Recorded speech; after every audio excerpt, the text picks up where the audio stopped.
Hello दोस्तों, चलिए देखते हैं कॉस्मोस पब्लिकेशन का एनसीईआरटी सार संग्रह कक्षा 6 से लेकर 12 तक वन लाइनर है। ये सभी प्रतियोगी परीक्षाओं के लिए ये उपयोगी है। ठीक है, ये आर्थिक समीक्षा 2024-25 का जो भी यानी बजट पेश हुआ 24-25 में वो है। महेश कुमार वनवाल जी का बुक है ये। खुद पर भरोसा रखो, खुद पर भरोसा रखो तो ताकत बन जाती है और दूसरे पर भरोसा करोगे तो कमजोरी बन जाएगी। ठीक है, खुद पर भरोसा लेकर आगे बढ़ते रहो। ठीक है, इसी के साथ आज का सेशन स्टार्ट करते हैं। कॉस्मस पब्लिकेशन का एनटीआरसी सार संग्रह है। ठीक है, आज हम लोग पॉलिटी देखेंगे। ठीक है, यानी राजनीति शास्त्र। उससे पहले इसका फर्स्ट पेज पे ही ये सब थोड़ा सा दिया, मेन मेन पॉइंट दिया है, थोड़ा सा उसको देख लेते हैं क्या कहना चाह रहा है। ठीक है, कह रहा है एक से अधिक राजधानी वाले देश। ठीक है, एक से अधिक राजधानी वाले देश जैसे कि मलेशिया। मलेशिया की राजधानी कहाँ है? कुआलालंपुर और पुत्रजया। कुआलालंपुर जो राजधानी है, आधिकारिक राजधानी राष्ट्रीय वैधानिक संस्थाएं हैं, और पुत्रजया जो है राष्ट्रीय न्यायिक एवं प्रशासनिक केंद्र है। ठीक है, अब है बोल्विया। बोल्विया जो है, बोल्विया की राजधानी सुक्रे और बेलपेराज। क्या है? बेलपेराजो। बेलपेराजो और सुक्रे जो है आधिकारिक राजधानी प्रशासनिक और न्यायिक संस्था है, और बेलपेराजो जो है राष्ट्रीय वैधानिक कार्य यहाँ पे होता है। ठीक है, नीदरलैंड। नीदरलैंड की राजधानी है एम्स्टर्डम और द हेग। नीदरलैंड की राजधानी कहाँ है? एम्स्टर्डम और द हेग। ठीक है, एम्स्टर्डम जो है आधिकारिक यानी संवैधानिक राजधानी है, और द हेग जो है राष्ट्रीय न्यायिक एवं प्रशासनिक केंद्र है। ठीक है, अब है Ivory Ivory Coast. Ivory Coast जो है यमोसाउक्रो और आबिद आबिद जान। आइवरी कोस्ट जो है आबिद जान। योमोसाउक्रो जो है आधिकारिक राजधानी है, आबिद जान जो है आर्थिक राजधानी है। अब है श्रीलंका। श्रीलंका की राजधानी श्री जयवर्धने पुराकोटे और कोलंबो है। श्री जयवर्धने कोटे जो है प्रशासनिक राजधानी है, और कोलंबो क्या है? व्यवसायिक वाणिज्यिक राजधानी है। ठीक है, अब है दक्षिण अफ्रीका। दक्षिण अफ्रीका की राजधानी कहाँ है? प्रोटोरिया, केप टाउन और ब्लोमफोटेन। ब्लोमफोटेन। ठीक है, एक मिनट।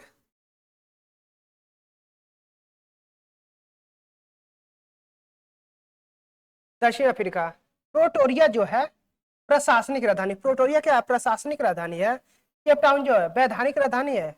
ब्लोमफोटेन जो है न्यायिक राजधानी है। ठीक है, अब देखते हैं प्रमुख व्यक्तियों से संबंधित संस्थान। प्रमुख व्यक्तियों से संबंधित संस्थान श्रीरंगपट्टनम। क्या है?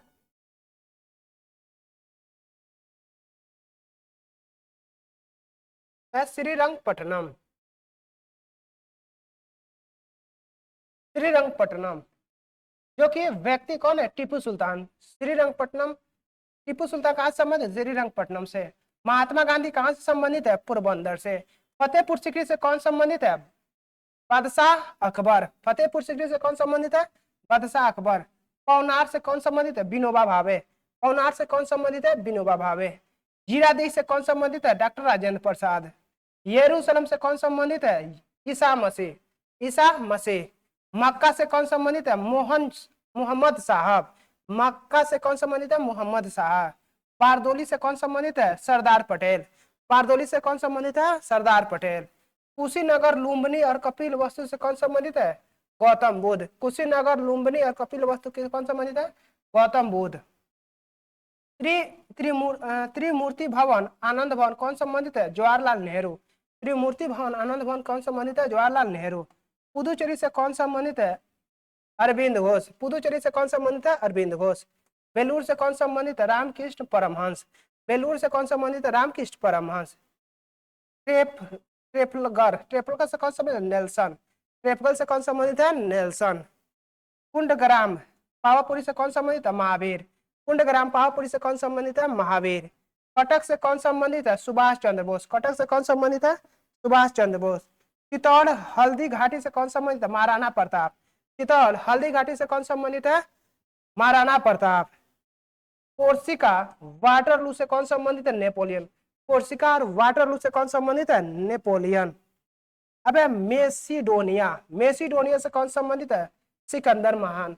यानी मेसिडोनिया से कौन संबंधित है? सिकंदर महान। जालियांवाला बाग हत्याकांड से कौन संबंधित है? General Dyer. जालियांवाला बाग हत्याकांड से कौन संबंधित है? जनरल डायर, जो कि यह 1919 में जालियांवाला बाग हत्याकांड हुआ था। अबे आनंद भवन से कौन संबंधित है? पंडित जवाहरलाल नेहरू। आनंद भवन से कौन संबंधित है? पंडित जवाहरलाल नेहरू। शांति निकेतन से कौन संबंधित है? रविन्द्रनाथ ठाकुर। शांति निकेतन से कौन संबंधित है? रविन्द्रनाथ ठाकुर। साबरमती सेवाग्राम से कौन संबंधित है? महात्मा गांधी। साबरमती सेवाग्राम से कौन संबंधित है? महात्मा गांधी। अबे तलवंडी से कौन संबंधित है? गुरु नानक। ठीक है, अबे आगे देखते हैं। इन्हें तलवंडी से कौन संबंधित है? गुरु नानक। अब देखते हैं स्टैचू संबंधित व्यक्ति और उनकी अवस्थिति। ठीक है, स्टैचू संबंधित व्यक्ति और अवस्थिति। स्टैचू ऑफ पीस कहाँ है? जैन संत आचार्य श्री विजय वल्लभ सूरीश्वर जी महाराज संबंधित व्यक्ति स्टैचू ऑफ पीस से, जो कि कहाँ है? जैतपुरा पील राजस्थान। जैतपुरा पील पाली राजस्थान में। अब विश्वास स्वरूपम कहाँ है?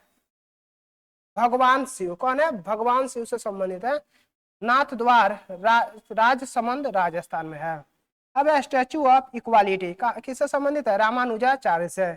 स्टैचू ऑफ इक्वालिटी किससे संबंधित है? रामानुजाचार्य से, जो कि ससाबाद हैदराबाद से संबंधित है। Statue of prosperity, statue of prosperity किससे संबंधित है? नाद प्रभु केम्पेगौड़ा। नाद प्रभु केम्पेगौड़ा देवनहल्ली बेंगलुरु। देवनहल्ली बेंगलुरु से संबंधित है। स्टैचू ऑफ यूनिटी किससे संबंधित है? सरदार वल्लभ भाई पटेल से। स्टैचू ऑफ यूनिटी किससे संबंधित है? सरदार वल्लभ भाई पटेल। नर्मदा नदी के किनारे साधु द्वीप पर केवड़िया गुजरात। नर्मदा नदी के किनारे साधु द्वीप पर Kevadia Gujarat. Statue of one nation आदि शंकराचार्य। आदि शंकराचार्य मंदाता। मंदाता मध्य प्रदेश। मंदाता मध्य प्रदेश। अब प्रमुख प्रमुख देशों के प्रमुख स्मारक। देशों के प्रमुख स्मारक। स्मारक स्थान और देश। स्मारक स्थान और देश। एफिल टावर, जो कि पेरिस फ्रांस में है। यानी एफिल टावर कहाँ है? फ्रांस की राजधानी पेरिस में। एफिल टावर कहाँ है? फ्रांस की राजधानी पेरिस में। पवन चक्की कहाँ है? किंडर डिजिक। पवन चक्की कहाँ है? किंडरजिक कहाँ है? डेनमार्क। अब स्टैचू ऑफ लिबर्टी कहाँ? New York USA. New York. Statue of liberty कहाँ? न्यूयॉर्क में यूएसए में। ताजमहल आगरा। भारत के उत्तर प्रदेश के आगरा में है ताजमहल। जुकू मीनार कहाँ है? पीसा इटली में। ग्रेट वॉल कहाँ है? उत्तरी चीन में। ओपेरा हाउस कहाँ है? Sydney Australia. ओपेरा हाउस कहाँ है? Sydney Australia. क्रेमलिन कहाँ है? मॉस्को रूस में। क्रेमलिन कहाँ है? मॉस्को रूस में। पार्थेनान कहाँ? एथेंस यूनान। पार्थेनान कहाँ? एथेंस यूनान। इंपीरियल पैलेस कहाँ है? Tokyo Japan. इंपीरियल पैलेस कहाँ है? Tokyo Japan. पिरामिड कहाँ है? गीजा मिस्र। गीजा पिरामिड कहाँ है? गीजा मिस्र। यह हमारा जो कि फर्स्ट पेज के जस्ट बैक साइड वाला सभी है, हमने चाहा कि इसको भी पढ़ देते हैं, वही पढ़ दिए। ठीक है, चलिए अब हम लोग देखेंगे पॉलिटी। ठीक है, भारतीय राज व्यवस्था क्या है? भारतीय राज व्यवस्था। हम लोग ये इतने सारे चैप्टर देखेंगे। भारत का संवैधानिक विकास, संविधान के विभिन्न प्रावधान और उनके स्रोत, भारतीय संविधान के भाग, भारतीय संविधान की अनुसूचियां, भारतीय संविधान की विशेषताएं, 7वीं अनुसूची के प्रमुख विषय, उद्देशिका, संघ और राज्य क्षेत्र, नागरिकता, मूल अधिकार, राज्य के नीति निर्देशक तत्व, मूल कर्तव्य, राष्ट्रपति, उपराष्ट्रपति, केंद्रीय मंत्रिपरिषद, महानवादी तथा नियंत्रक, महालेखा परीक्षक, संसद, सर्वोच्च न्यायालय, राज्यपाल, राज्य विधानमंडल, उच्च न्यायालय, केंद्र राज्य संबंध, अब है आपात उपबंध, वित्त आयोग। ठीक है, ये सब है, यही हम लोग को देखेंगे। ठीक है, प्रमुख आयोग, राजभाषा, पंचायती राज और न्यायपालिका। ठीक है, चलिए देखते हैं।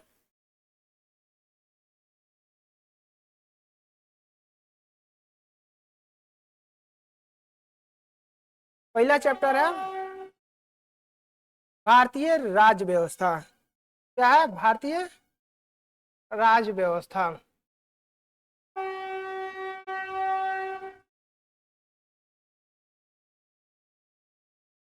चलिए देखते हैं भारतीय राज व्यवस्था। ठीक है, इंडियन कॉन्स्टिट्यूशनल, भारतीय राज व्यवस्था।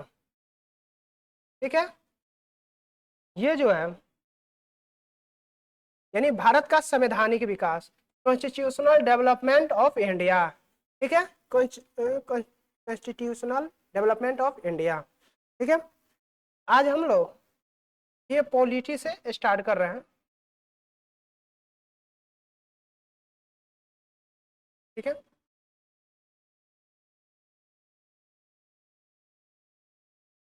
भारत का संवैधानिक विकास, भारत का संवैधानिक विकास।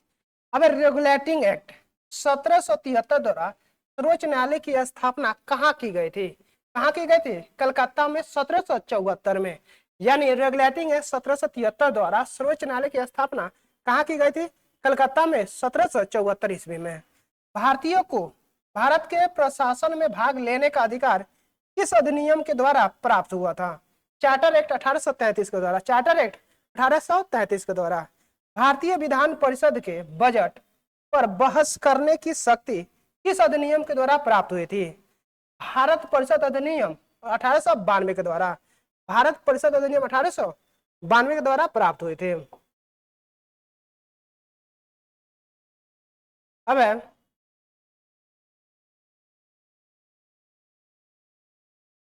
यानी केंद्रीय विधान मंडल सर्वप्रथम किस अधिनियम के द्वारा द्विसदनीय बनाया गया था? 1919 के भारत शासन अधिनियम के द्वारा। यानी केंद्रीय विधान मंडल सर्वप्रथम किस अधिनियम के द्वारा द्विसदनीय बनाया गया था? 1919 के भारत शासन अधिनियम के द्वारा। ठीक है, भारत के राष्ट्रपति को अध्यादेश निर्गत करने की शक्ति मूलतः किस अधिनियम से प्रेरित है? भारत शासन अधिनियम 1935 से। भारत शासन अधिनियम 1935 से है। ठीक है, अब है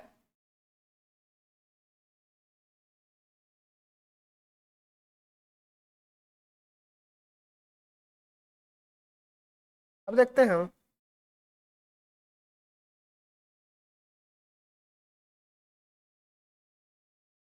भारत शासन अधिनियम 1935।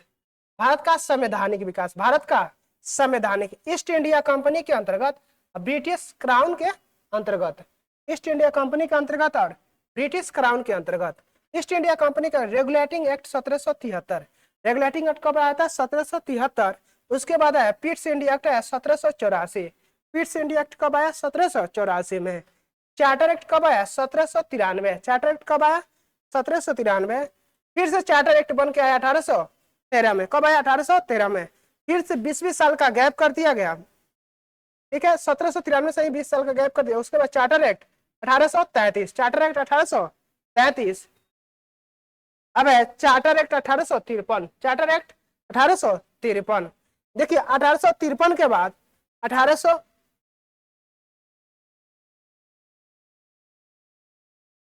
उसके बाद आया 1858 में भारत शासन अधिनियम। क्योंकि यहाँ पे ब्रिटिश क्राउन के अंतर्गत चल जाता है, क्योंकि 1857 का जो क्रांति था, 1857 का, उसी क्रांति के वजह से पहले था ईस्ट इंडिया कंपनी का अंतर्गत, और 1757 के युद्ध के बाद ये कहाँ चला जाता है? भारतीय ब्रिटिश क्राउन के हाथों में चला जाता है। यानी ब्रिटिश की महारानी के हाथों में चला जाता है। तो पहला होता है भारत शासन अधिनियम कब हुआ था? 1858 में। भारत परिषद अधिनियम कब हुआ? 1861 में। भारत परिषद अधिनियम कब लाया गया? 1861 में। भारत परिषद अधिनियम फिर से कब लाया गया? 1892 में। भारत परिषद अधिनियम कब लाया गया? 1892 में। भारत परिषद अधिनियम फिर से लाया गया 1909 में। भारत परिषद अधिनियम कब लाया गया? 1909 में। भारत शासन अधिनियम फिर से लाया गया 1919 में। भारत शासन अधिनियम फिर से लाया गया 1935 में। ठीक है, उसके बाद लास्ट में लाया गया भारतीय स्वतंत्रता अधिनियम 1947।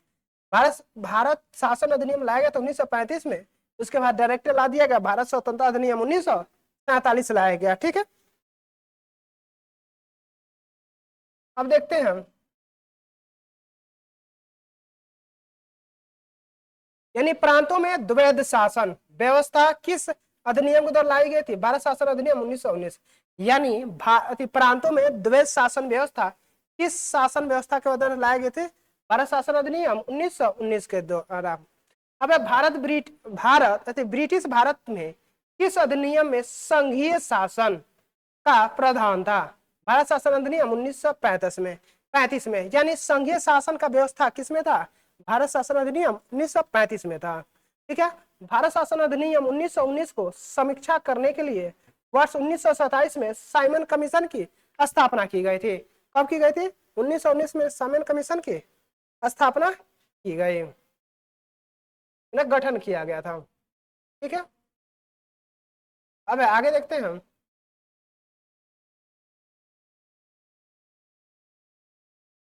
अब अखिल भारतीय संघ स्थापित करने का प्रावधान किस अधिनियम में किया गया था? भारत शासन अधिनियम 1935। यानी अखिल भारतीय संघ की स्थापना, अखिल भारतीय संघ स्थापित करने का प्रावधान किस अधिनियम में किया गया था? भारत शासन अधिनियम 1935 में। अब भारत के संविधान में केंद्र और राज्यों के मध्य किया गया शक्तियों का विभाजन भारत सरकार अधिनियम 1935 पर आधारित है। किस पर आधारित है? भारत सरकार अधिनियम 1935 पर आधारित है। एक निर्वाचित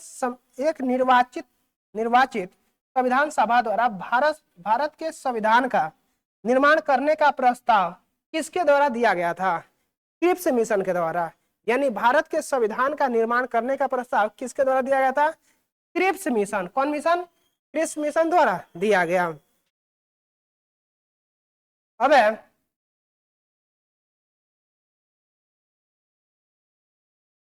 भारतीय संविधान सभा का गठन किसके अंतर्गत किया गया था? कैबिनेट मिशन के द्वारा। भारतीय संविधान सभा का गठन किसके अंतर्गत किया गया था? Cabinet mission. कौन मिशन? कैबिनेट मिशन 1946 ईस्वी के अंतर्गत किया गया। कैबिनेट मिशन द्वारा प्रस्तुत योजना के अनुसार संविधान सभा में प्रांतों से प्रतिनिधित्व का निर्वाचन किस अनुपात में था? 10 लाख की जनसंख्या पर एक सदस्य। 10 लाख की जनसंख्या पर एक सदस्य, जो कि आज भी यही चलता है। यानी कैबिनेट मिशन के द्वारा प्रस्तुत योजना के अनुसार संविधान सभा में प्रांतों से प्रतिनिधियों का निर्वाचन किस अनुपात में था? किसमें?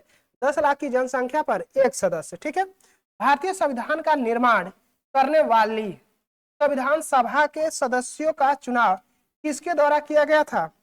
विभिन्न प्रांतों की विधानसभाओं द्वारा। विभिन्न प्रांतों की विधानसभाओं द्वारा किया गया है। अब अंतरिम सरकार क्या है? अंतरिम सरकार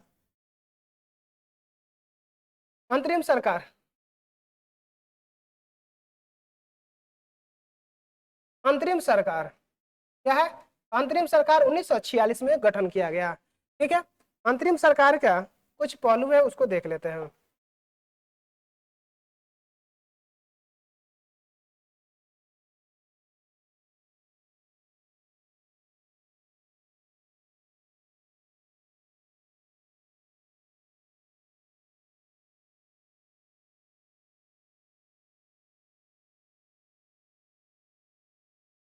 अंतरिम सरकार वर्ष 1946 में सदस्य भारित विभाग। ठीक है। जवाहरलाल नेहरू राष्ट्रमंडल तथा विदेशी मामले में किसे बनाया गया? पंडित जवाहरलाल नेहरू को। सरदार वल्लभ भाई पटेल को क्या बनाया गया? गृह मंत्री, सूचना एवं प्रसारण मंत्री किसे बनाया गया? सरदार वल्लभ भाई पटेल को। डॉक्टर राजेंद्र प्रसाद को क्या बनाया गया? खाद्य एवं कृषि मंत्री किसको बनाया गया? डॉक्टर राजेंद्र प्रसाद को। खाद्य एवं कृषि मंत्री किसे बनाया गया? डॉक्टर राजेंद्र प्रसाद को। जॉन मथाई को उद्योगों नागरिक आपूर्ति मंत्री किसे बनाया गया? जॉन मथाई को। उद्योग और नागरिक आपूर्ति मंत्री किसे बनाया गया? जॉन मथाई को। जगजीवन राम को क्या बनाया गया? श्रम मंत्री। जगजीवन राम को अंतरिम सरकार में क्या बनाया गया? श्रम मंत्री। जगजीवन राम को अंतरिम सरकार में क्या बनाया गया? श्रम मंत्री। ये बहुत बार पूछा हुआ क्वेश्चन है। सरदार बलदेव सिंह को क्या बनाया गया था? रक्षा विभाग में बनाया गया था। अंतरिम सरकार में सरदार बलदेव सिंह को क्या बनाया गया था? रक्षा विभाग दिया गया था।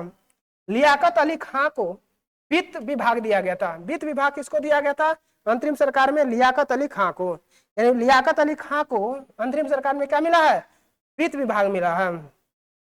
सी राजगोपालचारी को क्या मिला? शिक्षा एवं कला। सी राजगोपालचारी को क्या मिला? शिक्षा एवं कला विभाग मिला है। ठीक है। चलिए आगे देखते हैं।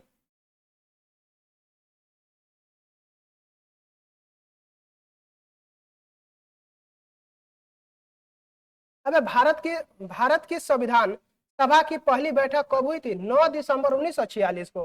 भारत की संविधान सभा की पहली बैठक कब हुई थी? 9 दिसंबर 1946 को। ठीक है, यानी भारतीय संविधान का प्रथम प्रारूप सर बी.एन. राव द्वारा तैयार किया गया था। यानी भारतीय संविधान का प्रथम प्रारूप किसके द्वारा तैयार किया गया था? Sir BN. राव द्वारा, सर बी.एन. राव द्वारा तैयार किया गया था। संविधान सभा का अस्थायी अध्यक्ष किसे चुना गया था? अस्थायी डॉक्टर राजेंद्र प्रसाद को। अगर वहीं कह दे अस्थायी तो किसे? सच्चिदानंद सिन्हा को। ठीक है, संविधान सभा का अस्थायी, यह हमें देखिए अस्थायी अध्यक्ष किसे चुना गया? डॉक्टर राजेंद्र प्रसाद को। वहीं कह दे अस्थायी तो किसे? डॉक्टर सच्चिदानंद सिन्हा, सच्चिदानंद सिन्हा, डॉक्टर सच्चिदानंद सिन्हा को बनाया गया। ठीक है, संविधान सभा में पंडित नेहरू द्वारा उद्देश्य प्रस्ताव कब प्रस्तुत किया गया था? 13 दिसंबर 1946 में। यानी संविधान सभा में पंडित नेहरू द्वारा उद्देश्य प्रस्ताव प्रस्तुत किया गया था 13 दिसंबर 1946 को। नेहरू द्वारा प्रस्तुत उद्देश्य प्रस्ताव संविधान सभा में कब स्वीकृत हुआ था? 22 जनवरी 1947 को। यानी नेहरू द्वारा प्रस्तुत उद्देश्य प्रस्ताव संविधान सभा द्वारा कब प्रस्तुत हुआ था? 22 जनवरी 1947 को। 22 जनवरी 1947 को। अब भारतीय संविधान के निर्माण काल में संविधान सभा के कुल कितने अधिवेशन हुए थे? कितने हुए थे? 11 अधिवेशन।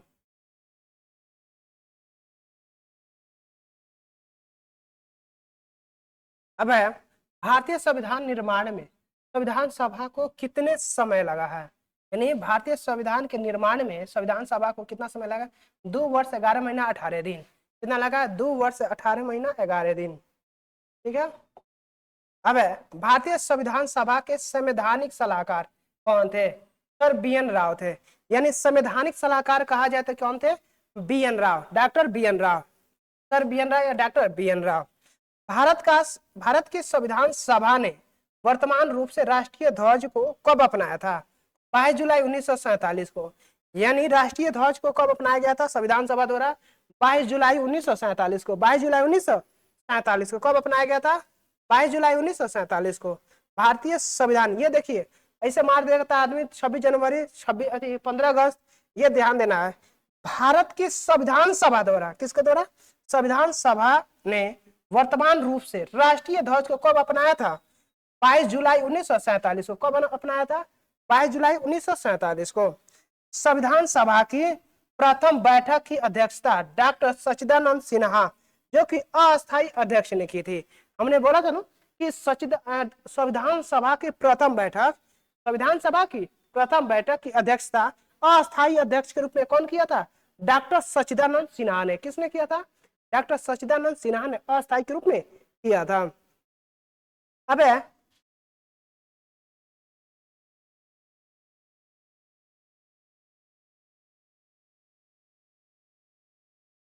भारत का संविधान स्वीकार किया गया 26 नवंबर 1949 को। यानी भारत का संविधान कब बनकर तैयार हो गया था, कब अपना लिया गया?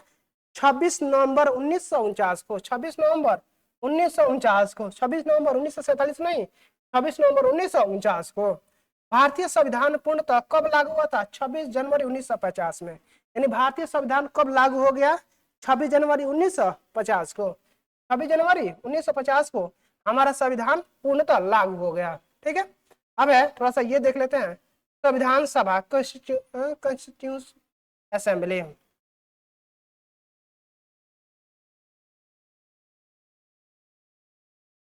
अब संविधान सभा कॉन्स्टिट्यूशनल असेंबली, यानी 9 दिसंबर, कब? 9 दिसंबर 1946 को संविधान सभा की प्रथम बैठक हुई। यानी 9 दिसंबर 1946 को क्या हुई? संविधान सभा की पहली बैठक हुई। ठीक है, जिसमें डॉक्टर सच्चिदानंद सिन्हा को अस्थायी अध्यक्ष बनाया गया। क्या बनाया गया? अस्थायी अध्यक्ष। और अस्थायी किसे बनाया गया था? अस्थायी बनाया डॉक्टर राजेंद्र प्रसाद को। किसे बनाया गया था? डॉक्टर राजेंद्र प्रसाद को बनाया गया था। डॉक्टर राजेंद्र प्रसाद को अस्थायी अध्यक्ष बनाया गया था। तथा 11 दिसंबर 1946 को डॉक्टर राजेंद्र प्रसाद, देखिए यहाँ पे दिया हुआ है, डॉक्टर राजेंद्र प्रसाद को अस्थाई, पूरा अस्थाई, और अस्थाई किसे, डॉक्टर सच्चिदानंद सिन्हा को चुना गया। संविधान निर्माण का प्रारंभ 13 दिसंबर 1946 को पंडित जवाहरलाल नेहरू द्वारा प्रस्तुत उद्देश्य प्रस्ताव से हुआ, जिसे 22 जनवरी 1947 को सर्वसम्मति से स्वीकार कर लिया गया और 26 नवंबर 1949 को भारतीय संविधान अंगीकृत किया गया, जबकि 26 जनवरी 1950 को इसे पूर्णतः लागू कर दिया गया। यानी 26 जनवरी 1950 को क्या कर दिया गया था, पूर्णतः लागू कर दिया गया। अंगीकृत कब किया गया था, 26 नवंबर 1949 को। 26 जनवरी को अंगीकृत किया गया, 26 नवंबर 1949 को लागू कब किया गया, 26 जनवरी 1950 को, और 22 जनवरी 1947 को सर्वसम्मति से स्वीकार किया गया। ये भी ध्यान देना, 22 जनवरी 1947 को क्या किया गया, सर्वसम्मति से स्वीकार किया गया। ठीक है, चलिए आगे देखते हैं।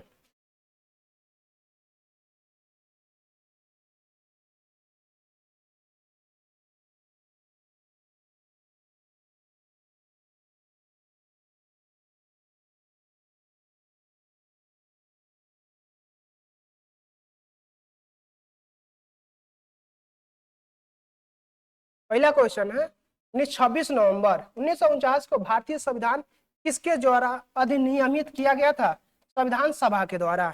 यानी 26 नवंबर 1949 को भारतीय संविधान किसके द्वारा अधिनियमित किया गया था, संविधान सभा के द्वारा। जन गण मन को भारत के राष्ट्रगान के रूप में कब अपनाया गया था, कब किया गया था, 24 जनवरी 1950 को। जन गण मन को भारत के राष्ट्रगान के रूप में कब अपनाया गया था, 24 जनवरी 1950 में। अब भारत सरकार द्वारा अशोक स्तंभ को राष्ट्रीय चिन्ह के रूप में कब अंकित किया गया है, 26 जनवरी 1950 को। भारत सरकार द्वारा अशोक स्तंभ को राष्ट्रीय चिन्ह के रूप में कब अंकित किया गया, 26 जनवरी 1950 को। भारत सरकार द्वारा अशोक स्तंभ को राष्ट्रीय चिन्ह के रूप में कब अंकित किया गया, 26 जनवरी 1950 को। अब संविधान सभा की सलाहकार समिति के अध्यक्ष सरदार वल्लभ भाई पटेल थे। यानी संविधान सभा की सलाहकार समिति के अध्यक्ष किसे बनाया गया था, सरदार वल्लभ भाई पटेल को बनाया गया था, सरदार वल्लभ भाई पटेल जी को बनाया गया था। संविधान सभा की झंडा समिति के अध्यक्ष कौन थे, डॉक्टर राजेंद्र प्रसाद। ये ध्यान से देखिएगा, झंडा समिति और तदर्थ समिति के अध्यक्ष भी कौन है, डॉक्टर राजेंद्र प्रसाद। झंडा समिति और तदर्थ समिति के अध्यक्ष कौन है, डॉक्टर राजेंद्र प्रसाद। ये ध्यान देना है, ठीक है। अब प्रमुख समितियां एवं उनके अध्यक्ष। अब प्रमुख समितियां उनके अध्यक्ष, क्या है, प्रमुख समितियां एवं उनके अध्यक्ष, ठीक है। संघ शक्ति समिति, संघ शक्ति समिति के अध्यक्ष कौन है, पंडित जवाहरलाल नेहरू।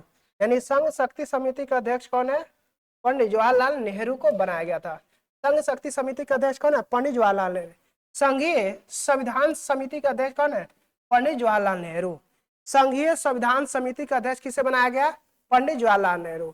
संघ का है, संघीय का है, तो किसे बनाया गया, पंडित जवाहरलाल नेहरू को, ठीक है। ये ध्यान दीजिए, संघ संघीय किसे बनाया गया, पंडित जवाहरलाल नेहरू को। प्रांतीय प्रांतीय संविधान समिति किसे बनाया गया, सरदार वल्लभ भाई पटेल को। प्रांतीय संविधान समिति के अध्यक्ष किसे बनाया गया, पंडित सरदार वल्लभ भाई पटेल को। किसे बनाया गया, पटेल जी को, सरदार वल्लभ भाई पटेल को। प्रारूप समिति के किसे बनाया गया, डॉक्टर भीमराव। प्रारूप समिति का अध्यक्ष किसे बनाया गया, डॉक्टर भीमराव अंबेडकर को। प्रारूप समिति का अध्यक्ष किसे बनाया गया, डॉक्टर भीमराव अंबेडकर को। मौलिक अधिकारों एवं अल्पसंख्यकों संबंधी परामर्श समिति का अध्यक्ष किसे, सरदार वल्लभ भाई पटेल को। मौलिक अधिकारों एवं अल्पसंख्यकों संबंधी परामर्श समिति का अध्यक्ष किसे बनाया गया, सरदार वल्लभ भाई पटेल को बनाया गया। मौलिक अधिकारों एवं अल्पसंख्यकों संबंधी परामर्श समिति का अध्यक्ष किसे बनाया गया, सरदार वल्लभ भाई पटेल को बनाया गया।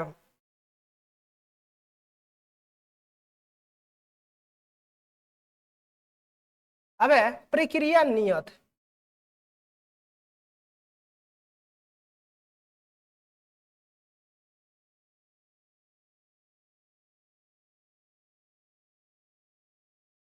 प्रक्रिया नियत, प्रक्रिया नियत समिति के किसे बनाया गया, डॉक्टर राजेंद्र प्रसाद। प्रक्रिया नियत समिति के अध्यक्ष किसे बनाया गया, डॉक्टर राजेंद्र प्रसाद को बनाया गया। राज्यों के लिए समिति किसे बना, पंडित जवाहरलाल नेहरू। किसे बनाया गया, पंडित जवाहरलाल नेहरू। राज्यों के लिए समिति किसे बनाया गया, अध्यक्ष पंडित जवाहरलाल नेहरू के। संचालन समिति के अध्यक्ष किसे बनाया गया, डॉक्टर राजेंद्र प्रसाद, है ना। संचालन समिति के अध्यक्ष किसे बनाया गया, डॉक्टर राजेंद्र प्रसाद को बनाया गया। किसे बनाया संचालन समिति को, डॉक्टर राजेंद्र प्रसाद को। अब है संविधान सभा के कार्यों से संबंधित समिति के अध्यक्ष कौन है थे, जीबी मावलंकर। यानी संविधान सभा के कार्यों से संबंधित समिति के अध्यक्ष कौन बने, जीबी मावलंकर। किसे बनाया गया, जीबी मावलंकर को। ठीक है, अब देखते हैं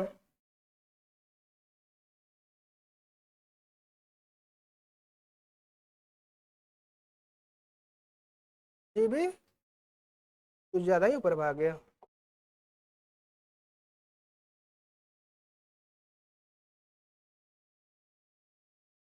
अब है doctor B R Ambedkar. Doctor B R Ambedkar की अध्यक्षता में संविधान सभा की प्रारूप समिति में 6 अन्य सदस्य थे। यानी डॉक्टर बी आर अम्बेडकर की अध्यक्षता में संविधान सभा की अन्य 6 सदस्य थे। एन गोपालास्वामी अयंगर, डॉक्टर के एम मुंशी, बी एल मित्र। बाद में इनके स्थान पर एन माधव को बुलाया गया। किसे बुलाया गया, यानी बी एल मित्र के जगह कौन आ गया, एन माधव राव है। बी एल मित्र के जगह कौन है, एन माधव राव है। अब है अल्लादी कृष्ण स्वामी अय्यर, सैयद मोहम्मद सादुल्ला तथा डीपी खेतान की जगह कौन आ गए, स्थान पर टीटी कृष्णाचारी को बुलाया गया। डीपी खेतान की जगह किसे बनाया गया, कृष्णाचारी को बुलाया गया था। ठीक है, अब है संविधान सभा ने डॉक्टर बी आर अम्बेडकर की अध्यक्षता में प्रारूप समिति का गठन कब किया था, 29 अगस्त 1947 में। यानी संविधान सभा ने डॉक्टर बी आर अम्बेडकर की अध्यक्षता में प्रारूप समिति का गठन कब किया था, 29 अगस्त 1947। कब किया था, 29 अगस्त 1947 को। डॉक्टर बी आर अम्बेडकर का संविधान सभा में निर्वाचन किस प्रेसिडेंसी से हुआ था, कौन सा प्रेसिडेंसी से हुआ, मुंबई प्रेसिडेंसी से हुआ था। किससे हुआ था, मुंबई प्रेसिडेंसी से। ठीक है, मुंबई प्रेसिडेंसी 1947 से 50 के पहले बंगाल प्रेसिडेंसी 1947 से 46-47 में। यानी डॉक्टर बी आर अम्बेडकर को संविधान सभा में निर्वाचन प्रेसिडेंसी से हुआ था, किसमें, मुंबई प्रेसिडेंसी 1947 से 50 के पहले बंगाल प्रेसिडेंसी से हुआ था 1946 से 47 में।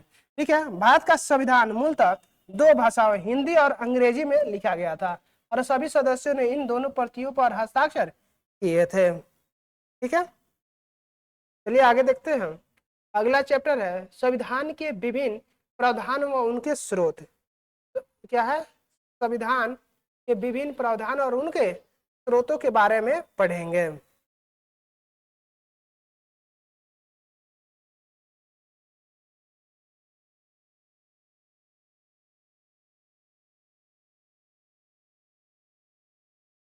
भारतीय संविधान में मौलिक कर्तव्यों फंडामेंटल ड्यूटी का विचार किस देश के संविधान से लिया गया है, रूस के संविधान से।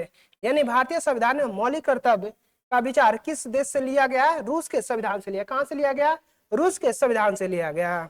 भारतीय संविधान में राज्यों के नीति निर्देशक तत्वों के संकल्पना किस देश के संविधान से अभिप्रेरित है, किससे, आयरलैंड से। किससे, आयरलैंड से लिया गया है।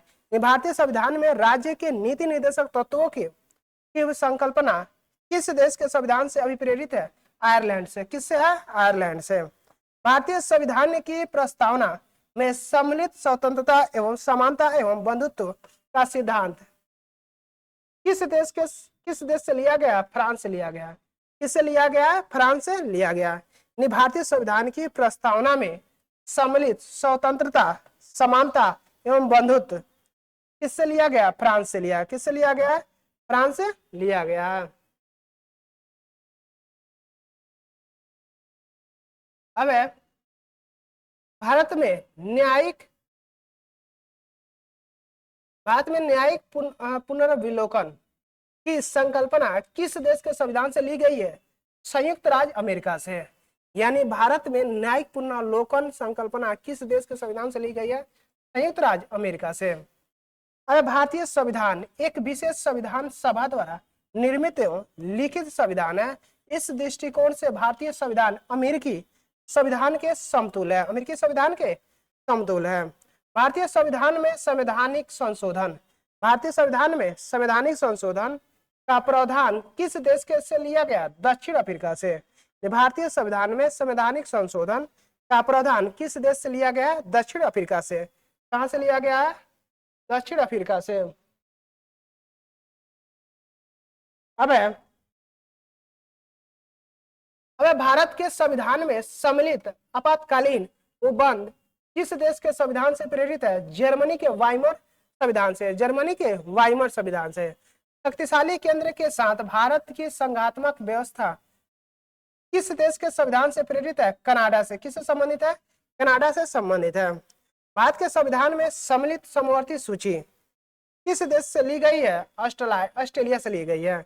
भारत के संविधान में सम्मिलित समवर्ती सूची किस देश से ली गई है? ऑस्ट्रेलिया से ली गई है। अब भारतीय संविधान में निहित विधि द्वारा स्थापित प्रक्रिया किस देश के संविधान से लिया गया है? जापान के संविधान से लिया गया है। किससे लिया गया? जापान के संविधान से लिया गया है। अब भारतीय संविधान की प्रस्तावना में सामाजिक, आर्थिक एवं राजनीतिक न्याय का आदर्श का प्रावधान किस देश के संविधान से प्रेरित है? रूस से। किससे संबंधित है? रूस से। भारतीय संविधान में संसदीय विशेषाधिकार की संकल्पना किस देश के संविधान पर आधारित है? ब्रिटेन के। यानी भारतीय संविधान में संसदीय विशेषाधिकार की संकल्पना किस देश के संविधान पर आधारित है? ब्रिटेन के संविधान पर आधारित है। ठीक है, लिए आगे देखते हैं। अब है भारत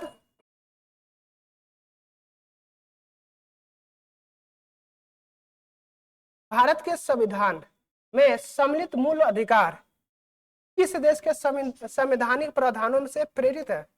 संयुक्त राज्य अमेरिका से। यानी भारत के संविधान में सम्मिलित रूप से अधिकार किस देश के संविधान से? संयुक्त राज्य अमेरिका से। विभिन्न देशों के संविधानों के लिए गए प्रावधान, देश है और प्रावधान। ठीक है, चलिए देखते हैं।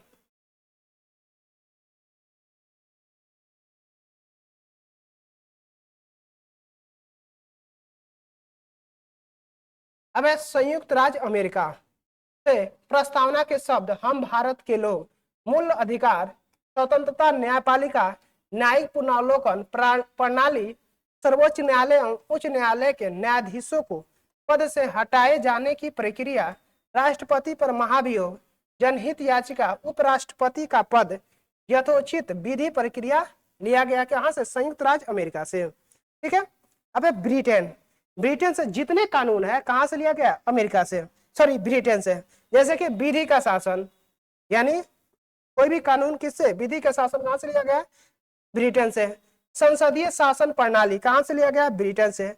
एकल नागरिकता कहां से लिया गया? ब्रिटेन से। द्विसदनीय व्यवस्था कहां से लिया गया? ब्रिटेन से। पांचवा, विधि निर्माण प्रक्रिया कहां से लिया गया? ब्रिटेन से। सर्वाधिक मत के आधार पर चुनाव जीत का निर्णय कहां से लिया गया? जीत का निर्णय कहां से लिया गया? ब्रिटेन से। अब विधायिका में अध्यक्ष की पद की भूमिका कहां से लिया गया? ब्रिटेन से। संसदीय विशेषाधिकार कहां से लिया गया? ब्रिटेन से। ठीक है, अब दक्षिण अफ्रीका, संविधान संशोधन की प्रक्रिया कहां से लिया गया? दक्षिण अफ्रीका। संविधान संशोधन की प्रक्रिया कहां से लिया गया?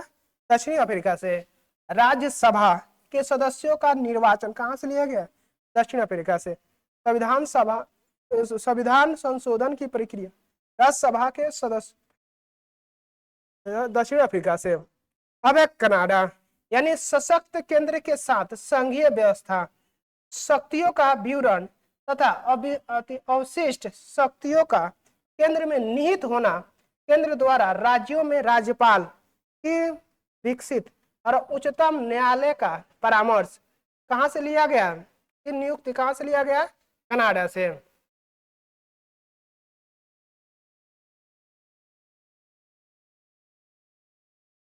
अब है उच्चतम न्यायालय का परामर्श या न्याय निर्णय कहाँ से, कनाडा से।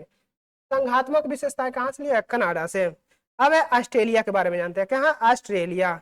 समवर्ती सूची कहाँ से लिया गया, तीनों सूची कहाँ से लिया गया, ऑस्ट्रेलिया। व्यापार और वाणिज्य के समागम की स्वतंत्रता संबंधी प्रावधान कहाँ से लिया गया, ऑस्ट्रेलिया से। संसद के दोनों सदनों की संयुक्त बैठक कहाँ से लिया गया, ऑस्ट्रेलिया से लिया गया है। अब है चौथा है प्रस्तावना की भाषा कहाँ से लिया गया, ऑस्ट्रेलिया से। प्रस्तावना की भाषा कहाँ से लिया गया, ऑस्ट्रेलिया से। अब है आयरलैंड के बारे में जानते हैं। राज्य के नीति निर्देशक तत्व कहाँ से लिया गया, आयरलैंड से। राज्य के नीति निर्देशक तत्व कहाँ से लिया गया, आयरलैंड से। राष्ट्रपति की निर्वाचन पद्धति कहाँ से लिया गया, आयरलैंड से। राष्ट्रपति की निर्वाचन पद्धति कहाँ से लिया गया, आयरलैंड से। राज्यसभा में सदस्यों का नामांकन कहाँ से लिया गया, आयरलैंड से। राज्यसभा में सदस्यों का निर्वाचन कहाँ से लिया गया, आयरलैंड से लिया गया है। अब है फ्रांस। अब है फ्रांस के बारे में जानते हैं। गणतंत्रात्मक व्यवस्था, स्वतंत्रता, समानता एवं बंधुत्व का सिद्धांत। गणतंत्रात्मक व्यवस्था, स्वतंत्रता, समानता एवं बंधुत्व का भी सिद्धांत कहाँ से लिया गया, फ्रांस से लिया गया है। अब है रूस। मूल कर्तव्य, रूस में कहा, रूस से क्या लिया है, मूल कर्तव्य। प्रस्तावना में सामाजिक, आर्थिक और राजनीतिक न्याय का आदर्श कहाँ से लिया गया, रूस से। मूल कर्तव्य, मूल कर्तव्य कहाँ से लिया, रूस से। प्रस्तावना में सामाजिक, आर्थिक और राजनीतिक न्याय आदर्श कहाँ से लिया गया है, रूस से लिया गया है। अब आते हैं जर्मनी, कहाँ, जर्मनी। जर्मनी में आपातकाल के समय मूल अधिकारों का स्थगन कहाँ से लिया गया, जर्मनी से। आपातकाल यानी आपातकाल के समय मूल अधिकारों का स्थगन कहाँ से लिया गया, जर्मनी से। अब आते हैं जापान। विधि द्वारा स्थापित प्रक्रिया कहाँ से लिया गया, जापान से। विधि द्वारा स्थापित प्रक्रिया कहाँ से लिया गया है, जापान से लिया गया है। ठीक है। अब है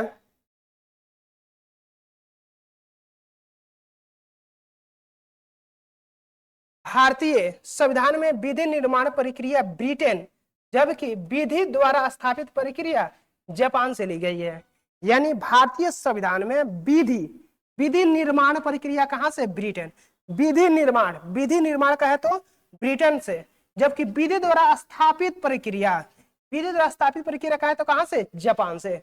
विधि द्वारा स्थापित प्रक्रिया का है तो कहां से लिया गया है, जापान से लिया गया है। ठीक है, चलिए अब देखते हैं हम लोग भाग देखते हैं, क्या है, भाग। देखिए अगर संविधान पढ़ना है तो आपको भाग और अनुच्छेद याद रहेगा तो कभी भी पूरा समझिए पॉलिटी आपको याद है, ये दोनों याद होना चाहिए। लेकिन इसको याद करना दाल भात का करना है, सान के खा लिए, थोड़ा सा मेहनत करना पड़ेगा। ठीक है, चलिए भारतीय संविधान के भाग। ठीक है, भारतीय संविधान के भाग। पहला है भारतीय संविधान के भाग संबंधित विषय एवं उससे संबंधित अनुच्छेद। ठीक है, पहला है भाग प्रथम है संघ और उसका राज्य क्षेत्र। पहला कौन है, संघ और उसका राज्य क्षेत्र आता है 1 से लेकर 4 तक, आर्टिकल 1 से लेकर 4 तक। दूसरा है नागरिकता, क्या है, नागरिकता। दूसरा है नागरिकता जो कि 5 से लेकर 11, आर्टिकल 5 से लेकर 11 तक। तीसरा है मूल अधिकार, आर्टिकल 12 से लेकर 35 तक, आर्टिकल 12 से लेकर 35 तक। अब है चौथा है राज्य के नीचे नीति निर्देशक तत्व। राज्य के नीति निर्देशक तत्व जो है 36 से लेकर 51 तक, 36 से लेकर 51 तक। अब है 4 का क कहता है मूल कर्तव्य। 4 का क क्या कहता है, मूल कर्तव्य। 51 का क, 51 के ये संघ। 5वां कहता है संघ। 5वां क्या कहता है, संघ। 52 से लेकर 151 तक, 52 से लेकर आर्टिकल 151 तक। भाग 6 कहता है राज्य। भाग 6 क्या कहता है, राज्य, यानी 152 से लेकर 237 तक, 152 से लेकर 237। भाग 7 कहता है पहली अनुसूची के भाग ख के राज्य संविधान 7वें संविधान संशोधन अधिनियम 1956 के द्वारा निरस्त कर दिया गया था, भाग 7 को। ठीक है, जो कि 238 निरस्त कर दिया गया। अब है भाग 8 कहते हैं केंद्र शासित प्रदेश। भाग 8 क्या है, केंद्र शासित द यूनियन टेरिटरीज, जो कि 239 से लेकर 242 तक, 239 से लेकर कितना, 242 तक।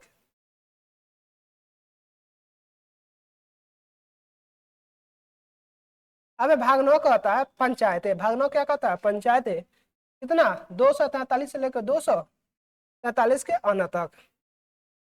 तो अब 9 के क कहता है नगर पालिका है, 9 का क क्या कहता है, नगर पालिका है। 243 के त से लेकर 243 के य छ तक।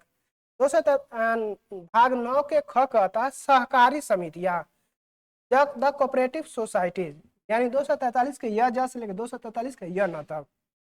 भाग 10 कहता है अनुसूचित, कौन, अनुसूचित और जनजाति क्षेत्र, अनुसूचित और जनजाति, द शेड्यूल एंड ट्रिब्यूल एरियाज, यानी 244 से लेकर 244 के कम। भाग 11 कहता है संघ राज्यों के मध्य संबंध, क्या कहता है, संघ और राज्यों के मध्य संबंध। 5 कहता है राज्य और 6 क्या कहता है संघ, दोनों को जोड़ के इसको याद करने के लिए 11 पे संघ और राज्यों के मध्य संबंध, relation between union and state, 245 से लेकर 263 तक। अब भाग 11 कहता है 12 भाग वित्त संपत्ति समुदाय और वाद, ठीक है, 264 से लेकर 300 के ए तक। भाग 13 कहता है भारत के राज्य क्षेत्र के भीतर व्यापार, भारत के राज्य क्षेत्र के भीतर व्यापार वाणिज्य और समागम का बताता है कौन, 301 से लेकर 307 आर्टिकल तक। भाग 14 कहता है संघ और राज्यों के अधीन सेवाएं, यानी शॉर्ट में जानिए यूपीएससी, यानी service under the union and the state, यानी संघ, ठीक है, 308 से लेकर 328 तक। भाग 14 के एक कहता है अधिकरण, भाग 14 का क्या कहता है अधिकरण, 323 से लेकर 323 से लेकर 323 के ख तक। अब है भाग 15 निर्वाचन, भाग 15 में क्या है निर्वाचन, 200 निर्वाचन आता है 224 से लेकर 229 के क तक। अब भाग 16 कहता है कुछ वर्गों के संबंध में विशेष उपबंध, अनुसूचित जाति, अनुसूचित जनजातियों एवं पिछड़े वर्गों एवं आंग्ल भारतीय संबंधों में विशेष उपबंध, 330 से 342 के बीच। अब है भाग 17 राजभाषा, भाग 17 क्या है राजभाषा, जो कि राजभाषा कितना आर्टिकल है 343 से लेकर 351 तक। अब है भाग 18 अपातुबंध, भाग 18 क्या है अपातुबंध, 352 से लेकर 300 आर्टिकल 60 तक का है। भाग 19 कहता है प्रकीर्णन, भाग 19 क्या कहता है प्रकीर्णन, 361 से लेकर 367 तक, 361 से लेकर 367 तक। भाग 20 कहता है संविधान का संशोधन, संविधान का संशोधन समय समय पर 300 आर्टिकल 368 के तहत संविधान संशोधन किया जाता है। अब भाग 21 कहता है अस्थायी संक्रमणकालीन और विशेष उपबंधों का, इसमें 369 से लेकर 392 तक, 369 से लेकर 392 तक। आर्टिकल 22 कहता है संक्षिप्त नाम प्रारंभ हिंदी में प्राधिकृत पाठ और निरसन, 339 से 395 तक, 393 से लेकर 395 तक आता है संक्षिप्त नाम प्रारंभ हिंदी में प्राधिकृत पाठ और निरसन। यानी भारतीय संविधान के भाग 11 का अध्याय एक संघ और राज्यों के मध्य विधायी संबंधों को दर्शाता है। यानी भारतीय संविधान के भाग 11 का अध्याय फर्स्ट में संघ और राज्यों के मध्य विधायी संबंधों को दर्शाता है, ठीक है। अब आगे देखते हैं।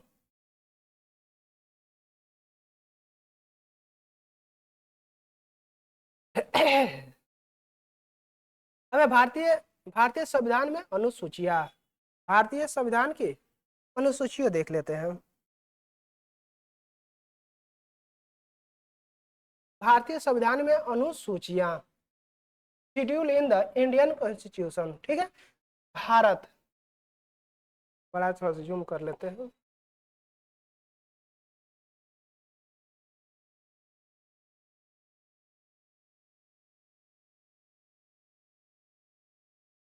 यानी भारत के मूल संविधान में कुल कितने अनुसूचियां हैं, मूल में कहे तो 8, वर्तमान में कितने हो गए हैं 12, मूल में कहे तो 8, वर्तमान में कितने हो गए हैं 12।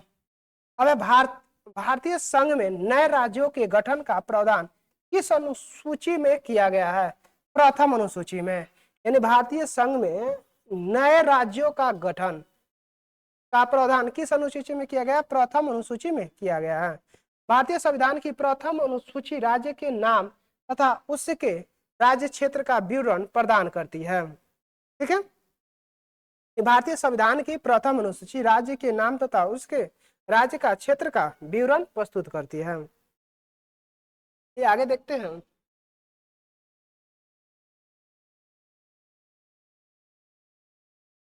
अगर भारतीय संविधान में 9वीं अनुसूची को किस संविधान संशोधन के माध्यम से जोड़ा गया है? प्रथम संविधान संशोधन 1951 के तहत, 1951 के तहत भारत के संविधान की किस अनुसूची में विभिन्न राज्यों में अनुसूचित क्षेत्रों के प्रशासन और नियंत्रण के लिए विशेष उपबंध है? 5वीं अनुसूची। क्या है? 5वीं अनुसूची में। अब है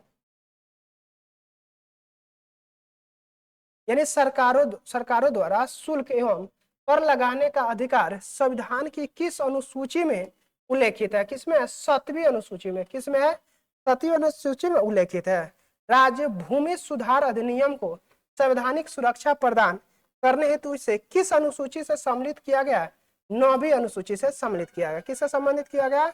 9वीं अनुसूची से सम्मिलित किया गया है। ठीक है। अब है 10वीं अनुसूची। 10वीं अनुसूची को 92वें संविधान संशोधन अधिनियम 1985 के द्वारा जोड़ा गया था। कब के द्वारा? 1985 के द्वारा जोड़ा गया था 10वीं अनुसूची को। और 91वें संविधान संशोधन अधिनियम 2003 के द्वारा इसमें संशोधन किया गया। दल बदल विरोधी कानून भी कहा जाता है। यानी आर्टिकल अनुसूची 10 को क्या है? दल बदल विरोधी कानून भी कहा जाता है। अब अंग्रेज भारत में बोली जाने वाली एक प्रमुख भाषा है। अंग्रेजी यानी भारत में बोली जाने वाली एक प्रमुख भाषा है, परंतु इसे संविधान की 8वीं अनुसूची में शामिल नहीं किया गया है। यानी अंग्रेजी भारत में बोली जाने वाली एक प्रमुख भाषा है, परंतु इसे संविधान की 8वीं अनुसूची में शामिल नहीं किया गया है। ठीक है, चलिए कुछ देख लेते हैं ये 8 अनुसूचियां। ठीक है, अब है अनुसूचियों का संक्षिप्त विवरण। अनुसूचियां, संबंधित विषय और संबंधित अनुच्छेद। पहली अनुसूची जो कि राज्यों और संघ राज्य क्षेत्रों के नाम और उनकी सीमाएं होता है, आर्टिकल 1 से लेकर 4 तक। दूसरी अनुसूची जो है राष्ट्रपति, राज्यपाल, लोकसभा, राज्य विधान सभाओं के अध्यक्ष और उपाध्यक्ष, राज्यसभा, राज्य विधान परिषदों के सभापति और उपसभापति, सर्वोच्च न्यायालय, उच्च न्यायालय के न्यायाधीश, भारत का नियंत्रक और महालेखा परीक्षक, पदाधिकारियों के वेतन, भत्ते तथा पेंशन आदि से जुड़े प्रावधान। कौन सा अनुसूची है? दूसरी अनुसूची। आर्टिकल 59 के 3, 65 के 3, 75 के 6, 97, 125, 148 के 3, 158 के 3, 164 के 5, 186, 221, ये सब क्या है? यानी वेतन, भत्ते, पेंशन आदि से किस आर्टिकल अनुसूची दूसरा है। तीसरी अनुसूची कहता है शपथ या प्रतिज्ञा, यानी संघ राज्य मंत्री, संसद राज्य विधानमंडल के सदस्य, चुनावों, प्रत्याशियों, न्याय आदि द्वारा ली जाने वाली शपथों प्रतिज्ञा के प्रारूप में दिया गया है। अनुच्छेद 75 के 4, 84 के 84, 99, 124 के 6, 148 के 2, 164 के 3, 173, 188, 219 आर्टिकल है। अब है चौथी अनुसूची। इसमें क्या है? राज्यसभा में स्थानों का आवंटन, यानी राज्य और संघ राज्य क्षेत्रों के राज्यसभा में स्थानों का आवंटन। आर्टिकल अनुच्छेद 4 के ए और 80 के 2 है। अब 5वीं अनुसूची का आता है अनुसूचित क्षेत्र और जनजातियों के प्रशासन तथा नियंत्रण से जुड़े प्रावधान है। आर्टिकल 244 के प्रथम है। 6ठी अनुसूची कहता है असम, मेघालय, त्रिपुरा और मिजोरम। असम, मेघालय, त्रिपुरा और मिजोरम राज्यों के जनजातीय क्षेत्रों के प्रशासन से संबंधित उपबंध है। अब 7वीं अनुसूची।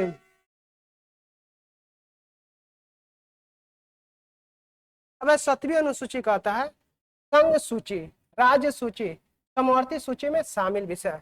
अनुच्छेद 246। 7वीं अनुसूची क्या कहता है? संघ से तीनों सूचियां, समवर्ती सूची, संघ सूची, राज्य सूची, समवर्ती सूची शामिल। आर्टिकल अनुसूची 7वीं में आर्टिकल 246। अब 8वीं अनुसूची कहता है 22 भाषाओं की सूची, यानी भाषा। 8वीं अनुसूची में क्या है? संविधान द्वारा मान्यता 22 भाषाओं की सूची है। आर्टिकल 344 के 1, 351। इसी में कहा था हमारे तेज प्रताप तेजस्वी जी कि क्यों ना भोजपुरी को प्रथम में क्या रखा जा सकता है? नहीं रखा जा सकता, क्योंकि 8वीं अनुसूची का भाषा से संबंधित है। ठीक है। 9वीं अनुसूची, इसमें भूमि सुधार, जमींदारी उन्मूलन से संबंधित अधिनियम नियम तथा विनियमन आदि ने न्यायिक पुनर्लोकन से बचाने के लिए इसमें सम्मिलित किया गया था। आर्टिकल 31 के ख को 10वीं अनुसूची जो दल बदल, 10वीं अनुसूची क्या, दल बदल के आधार पर संसद और विधानसभा के सदस्यों के निर्भरता से संबंधित उपबंध है। अनुच्छेद 102 के 2 और 191 के 2। अब 11वीं अनुसूची कहता है पंचायतें, 11वीं अनुसूची क्या कहता है, पंचायतों की शक्तियां व उत्तरदायित्वों का निर्धारण किया गया है। अब 12वीं अनुसूची कहता है नगर पालिकाओं की शक्तियां और उत्तरदायित्वों का निर्धारण किया गया अनुच्छेद 243 के ब के तहत। अब 8वीं अनुसूची में सिंधी भाषा को 21वें संविधान संशोधन अधिनियम 1967 द्वारा जोड़ा गया था। यानी 8वीं अनुसूची में सिंधी भाषा को 21वें संविधान संशोधन अधिनियम 1967 द्वारा जोड़ी गई थी। ठीक है, चलिए आगे देखते हैं। तो आगे जो है